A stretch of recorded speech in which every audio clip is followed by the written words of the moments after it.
நேரம் இந்த ஜெப தியானமே. ஆண்டவரும் இரட்சகருமாகிய இயேசு கிறிஸ்துவின் திருப்பெயரினாலே உங்களை நான் வாழ்த்துகிறேன். இந்த இறைவார்த்தை மூலமாக ஆண்டவருடைய வார்த்தை உங்களோடு கூட பகிர்ந்து கொள்வதிலே நான் மிகுந்த மகிழ்ச்சி அடைகிறேன். கர்த்தர் தாமே உங்களை ஆசீர்வதிப்பாராக. இன்றைய நாளுக்கான இறைவார்த்தை லூக்கா 4ஆம் அதிகாரம் 16ஆம் வசனம். தம்முடைய வழக்கத்தின்படியே ஓய்வு நாளில் ஜெப ஆலயத்தில் பிரவேசித்து வாசிக்க எழுந்து நின்றார். ஆண்டவராகிய இயேசு கிறிஸ்து ஜெப ஆலயத்துக்கு செல்கிறார். அங்கே அவர் வேதத்தை வாசிக்கும்படியாக அங்கே எழுந்து நின்றார் என்று சொல்லி இங்கே நாம் பார்க்கிறோம். அருமையானவர்களே, ஆண்டவராகிய இயேசு கிறிஸ்துவிடத்தில் ஒரு பழக்கம் அவரிடத்தில் காணப்பட்டது. என்னென்று சொன்னால், அவர் வழக்கமாக அவர் ஓய்வு நாளில் ஜெப ஆலயத்துக்கு செல்கிறவராயிருக்கிறார். அது மாத்திரமல்ல, அங்கே வேதத்தை வாசிக்கிறவராயிருக்கிறார். இதெல்லாம் அவர் வழக்கப்படுத்தி இருந்தார். அருமையானவர்களே, இன்று நம்முடைய வழக்கம் என்ன இருக்கிறது? உங்களிடத்தில் என்ன பழக்கத்தை நீங்கள் வழக்கப்படுத்தி இருக்கிறீர்கள் என்பதை நீங்கள் சிந்தித்து பார்க்க வேண்டும்.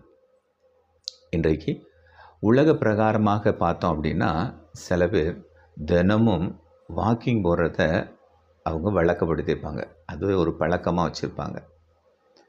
சில பேர் ஞாயிற்றுக்கிழமை ஆனால் மட்டன் எடுக்கணும், கறி சமைக்கணும், பிரியாணி சமைக்கணும், இப்படி அது ஒரு வழக்கமாக வச்சுருப்பாங்க.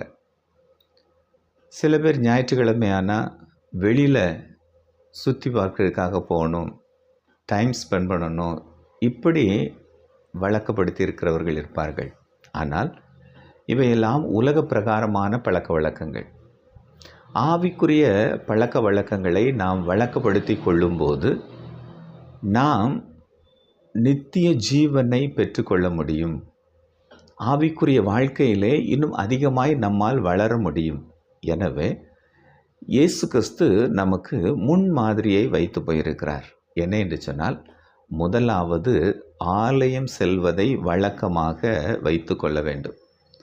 இன்று பெரும்பாலான பேர் கடமைக்காக ஆலயத்துக்கு செல்கிறவர்கள், இன்னும் நேரம் கிடைக்கும்போது ஆலயத்துக்கு செல்கிறவர்கள், இப்படி அப்போ ஆலயத்துக்கு செல்கிறவர்கள் இன்றைக்கு இருக்கிறார்கள். ஆனால் தினமும் ஆலயத்துக்கு செல்கிறவர்களாக இருக்க வேண்டும். ஞாயிற்றுக்கிழமை கிறிஸ்தவர்களாக மாத்திரமல்ல, பண்டிகை கிறிஸ்தவர்களாக மாத்திரமல்ல, ஒவ்வொரு நாளும் நாம் ஆலயம் செல்கிறவர்களாக இருக்க வேண்டும். ஏனென்றால் வேதம் தெளிவாக சொல்கிறது, கர்த்தரோவென்றால் தம்முடைய பரிசுத்த ஆலயத்தில் இருக்கிறார் என்று சொல்லி நாம் வேதத்தில் பார்க்கிறோம். எனவே ஆலயம் செல்கிறவர்களாக, தினமும் ஆலயத்தில் சென்று தேவனுடைய சமூகத்தை தரிசிக்கிறவர்களாக நாம் இருக்க வேண்டும். எனவே முதலாவது நாம் ஆவிக்குரிய வாழ்க்கையிலே பழக்கப்படுத்தி கொள்ள வேண்டியது எது என்று சொன்னால், ஆலயம் செல்வது. இரண்டாவது, ஆண்டவராகிய இயேசு கிறிஸ்து என்ன பழக்கப்படுத்தி இருந்தார் என்று சொன்னால், வேதத்தை வாசிப்பது. அங்கே ஆலயத்தில் சென்று அங்கே வேதத்தை எடுத்து அவர் வாசிக்கிறார். இன்றைக்கு நம்முடைய கைகளிலே, எல்லாருடைய கைகளிலும் வேதாகமம் இருக்கிறது. ஆனால் அன்றைக்கு அப்படி கிடையாது. ஆலயத்திலே தான் வேதம் இருக்கும். அதை எடுத்து வாசிப்பார்கள், போதிப்பார்கள். அதற்கு பின் அப்படி அதை மூடி பத்திரப்படுத்துவார்கள். எனவே வேதத்தை வாசிப்பதை அவர் பழக்கமாக கொண்டிருந்தார். எனவே அருமையானவர்களே, நீங்கள் வேதத்தை வாசிப்பதற்கு பழக்கப்படுத்தி கொள்ள வேண்டும். ஏனென்றால் வேதத்தின் மூலமாக நாம் கடவுளை காண முடியும். அங்கே அவருடைய நீதியை, அவருடைய உண்மையை, அவருடைய வாக்குத்தத்தத்தை எல்லாவற்றையும் நாம் வேதத்திலே தான் அறிந்து கொள்ள முடியும். எனவே வேதத்தை அனுதினமும் வாசிக்கிறவர்களாக இருக்க வேண்டும். தாவீது சொல்லும்போது, அவருடைய வேதத்தில் பிரியமாய் இருக்கிற மனுஷன் பாக்கியவான் என்று சொல்லுகிறார். அருமையானவர்களே, வேதத்தை வாசிக்க பழகி கொள்ளுங்கள். முதலாவது ஆலயத்துக்கு தினந்தோறும் ஆலயம் செல்வதற்கு பழகி கொள்ளுங்கள். ரெண்டாவது, வேதத்தை வாசிப்பதற்கு பழக்கப்படுத்தி கொள்ளுங்கள். மூன்றாவது, ஆண்டவராகிய இயேசு கிறிஸ்துவை குறித்து சொல்லும்போது லூக்கா 22ஆம் அதிகாரத்தில் 39ஆம் வசனத்தில் நீங்கள் வாசித்து பார்த்தால், அவர் தன்னுடைய வழக்கத்தின்படியே ஒலிவ மலைக்கு ஜெபிப்பதற்காக சென்றார் என்று சொல்லி நாம் பார்க்கிறோம். வழக்கமாக ஜெபிக்கிற பழக்கம் அவரிடத்தில் இருந்தது. அருமையானவர்களே, ஜெபம் நம்மையும் தேவனையும் அது ஒரு ஒன்றிணைக்கிற பாலம் என்பதை நாம் மறந்துவிடக்கூடாது. எனவே ஜெபம் அனுதினமும் நாம் ஜெபிக்கிறவர்களாக இருக்க வேண்டும். 3 காரியங்கள் நான் சொல்லியிருக்கிறேன். முதலாவது, அனுதினமும் ஆலயம் செல்கிற வழக்கம் நமக்கு இருக்கணும். 2வது, அனுதினமும் வேதம் வாசிக்கிற பழக்கம் நமக்கு இருக்கணும். 3வது, அனுதினமும் ஜெபிக்கிற பழக்கம் நமக்கு இருக்க வேண்டும். கடைசியாக மார்க் 10ஆம் அதிகாரம் 1ஆம் வசனத்தில் சொல்லப்படுகிறது, அவர் தன்னுடைய வழக்கத்தின்படியே போதித்து வந்தார் என்று சொல்லி அங்கே நாம் பார்க்கிறோம். மக்களுக்கு அவர் அறிவித்து வந்தார்.